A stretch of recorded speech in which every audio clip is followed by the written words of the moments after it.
नमस्कार बच्चों, इस वीडियो में जो कविता 15 हैं सूरदास जी के पद, उसके सारांश की बातचीत करेंगे। तो बच्चों, इस पाठ में, इस कविता में भक्त कवि सूरदास जी ने बालक श्री कृष्ण जी की बाल लीलाओं का वर्णन किया है। ठीक है बच्चों, सूरदास जी को बाल मनोविज्ञान का बहुत ही गहरा ज्ञान था। इन पदों में बालक श्री कृष्ण जी की लीलाओं में सहजता, मनोवैज्ञानिकता और स्वाभाविकता है। यह वर्णन अत्यंत सुंदर, हृदयस्पर्शी तथा सजीव है, मज़ेदार है। तो बच्चों, इस पाठ में संकलित पहले पद में बालक श्री कृष्ण जी अपनी छोटी चोटी के विषय में परेशान एवं चिंतित दिखाई देते हैं। ठीक है, हम भी बचपन में चिंताएं कई पाल के बैठे थे। वे बार बार माता यशोदा जी से अपनी चोटी के बारे में पूछते हैं। वे कहते हैं कि बार बार दूध पीने पर भी यह छोटी है। तुम तो कहती थी कि बार बार कंघी करने और गूंथने पर यह बलराम जी की चोटी की तरह लंबी और मोटी होकर ज़मीन पर रेंगने लगेगी, लौटने लगेगी, पर ऐसा तो हुआ नहीं। तो आप मुझे बार बार कच्चा दूध देती हो।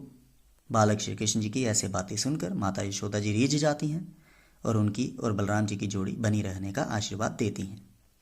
तो दूसरे पद में बालक श्री कृष्ण जी की शरारतों से तंग एक गोपी जी माता यशोदा जी से उनके व्यवहार की शिकायत करती हैं।